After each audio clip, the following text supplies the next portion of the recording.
সবাইকে অনেক অনেক শুভেচ্ছা জানিয়ে রসনা বিলাস থেকে আবারও চলে এলাম নতুন একটি ভিডিও নিয়ে। আশা করি সবাই অনেক অনেক ভালো আছেন। আজকে এখানে কলা নিয়েছি, আর এই কলাগুলো যখন অনেক পেকে যায় তখন কিন্তু এমনি খেতে ভালো লাগে না, বেশি মজে গেলে খেতে ভালো লাগে না। কিন্তু তখন যদি ভিন্ন উপায়ে পরিবেশন করা যায়, তৈরি করা যায় পিঠা জাতীয় কিছু, তখন কিন্তু খেতে অনেক মজা লাগে। আজকে এই পাকা কলা দিয়ে তৈরি করব কলার পিঠা। দেখতে থাকুন, আশা করি ভালো লাগবে। চলুন তাহলে শুরু করি। প্রথমে আমি কলাগুলো এখানে সুন্দর করে ম্যাশ করে নিব। একটি কাঁটা চামচের সাহায্যে আমি কিছুটা ম্যাশ করে নিয়েছি কলা। এরপর এর মধ্যে আমি দিয়ে দেবো নারকেল কোড়া 1/3 কাপ, দিয়ে দেবো 1/4 কাপ সুজি, কাঁচা সুজি। এখন এখানে আমি আতপ চালের গুঁড়া দিয়ে দেবো 1/2 কাপ। এখানে আমি 5টি কলা নিয়েছি, সেই অনুযায়ী কিন্তু আমি আজকে এখানে ময়দা কিংবা সব কিছুই কিন্তু ব্যবহার করছি।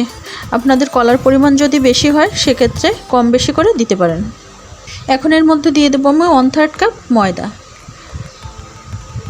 ময়দাটা অবশ্যই দিতে হবে, তা না হলে কিন্তু কলার পিঠাটা শক্ত হয়ে যাবে। ময়দা চালের গুঁড়ি দিলে কিন্তু পিঠাটা অনেক সফট হয়। এখন এখানে আমি 2 চামচ গুঁড়া দুধ দিয়ে দেব, আরও 1 চামচ দিয়ে দেবো, মোট 3 চামচ গুঁড়া দুধ। দুধটা দিলে কিন্তু এখানে পিঠার স্বাদটা কিন্তু অনেক গুণ বেড়ে যাবে। যদি হাতের কাছে থাকে তাহলে দেওয়ার চেষ্টা করবেন। এখন এখানে স্বাদ অনুযায়ী লবণ দিয়ে দিব। এখন এখানে আমি বেকিং পাউডার দিয়ে দেবো 1/2 চামচেরও কম।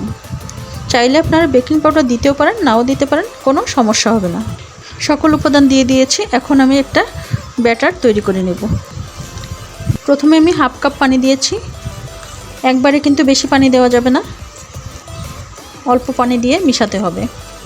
এখন আমি আরেকটু পানি দিয়ে দেবো, আরও 1/2 কাপ। মোট এখানে আমি 1 কাপ পানি ব্যবহার করেছি। এখন এখানে আমি দিয়ে দেব চিনি 1/3 কাপ। চিনিটা আপনাদের পছন্দ অনুযায়ী, স্বাদ অনুযায়ী ব্যবহার করবেন। এখন ভালো করে মিশিয়ে নিব। আর এই গোলাটা তৈরি হবে তালের পিঠার মতো। তালের পিঠার গোলাটা যেমন একটু ঘন হয় ঠিক সেরকম করতে হবে, খুব বেশি পাতলা করা কিন্তু যাবে না। ভালো করে মাখতে হবে, যত সময় চিনি না গলে তত সময় কিন্তু ভালো করে মেখে নিতে হবে। এখানে গোলাটা আমার একটু পাতলা মনে হচ্ছে, সেজন্য আমি এখানে 1/4 কাপ আর একটু ময়দা দিয়ে দেবো, 1/4 কাপ ময়দা।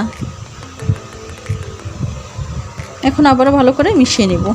এখন পিঠার গোলাটা একদম সম্পূর্ণ রেডি। দেখুন চামচ দিয়ে যখন আমি দিচ্ছি তখন কিন্তু একটু ধীর গতিতে পড়ছে। গোলাটা অনেকটাই আঠালো, সুন্দর, অনেক সুন্দর হয়েছে গোলাটা। এরকম করতে হবে, তাহলে কিন্তু পিঠাটা অনেক ভালো হবে। এখন আমি 10 মিনিটের জন্য ঢেকে রেস্টে রেখে দিব। 10 মিনিট পর আমি 10 মিনিটের জন্য গোলাটা রেস্টে রেখেছিলাম। এখন এগুলো ভেজে নেওয়ার পালা। চলুন তাহলে এগুলো ভেজে নিই। পিঠাগুলো ভেজে নেওয়ার আগে গোলাটা আরেকটু ভালো করে মিশিয়ে নিব। চুলায় আমি ছোট একটি কড়াই দিয়েছি। পিঠা জাতীয় কোনো কিছু ভাজতে হলে ছোট কড়াইয়ে কিন্তু ভাজতে অনেক ভালো হয়।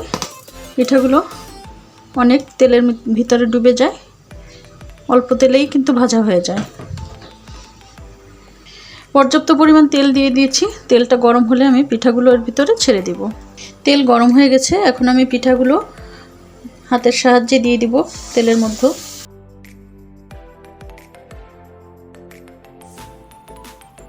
এই সময় চুলার আঁচটি কিন্তু মিডিয়াম থেকে সামান্য একটু কম থাকবে। এখন পিঠাগুলো একটু উল্টে পাল্টে দিব।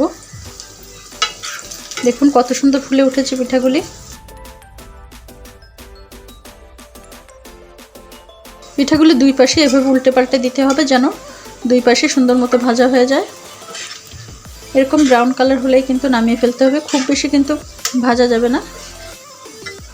যখন ঠান্ডা হবে কালারটা কিন্তু আরও বেশি দেখা যাবে, এজন্য এরকম ব্রাউন কালার হলে নামিয়ে ফেলবো। দেখুন কালারটা কত সুন্দর হয়েছে।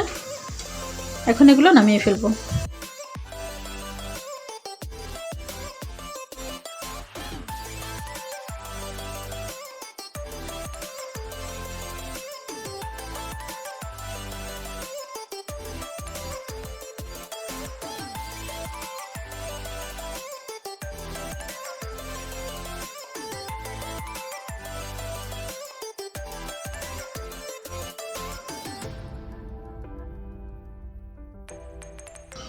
তৈরি হয়ে গেল দুর্দান্ত স্বাদের কলার পিঠা।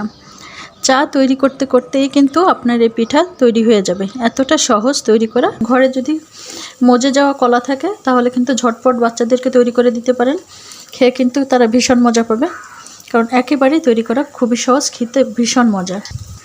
আমার রেসিপি যদি আপনাদের কাছে ভালো লেগে থাকে তাহলে অবশ্যই লাইক, কমেন্ট, শেয়ার করবেন এবং আমার ইউটিউব চ্যানেলটি সাবস্ক্রাইব করে আমার পাশে থাকবেন। তৈরি করুন আর অবশ্যই কমেন্ট করে জানান কেমন লাগলো। ভালো থাকবেন, সুস্থ থাকবেন।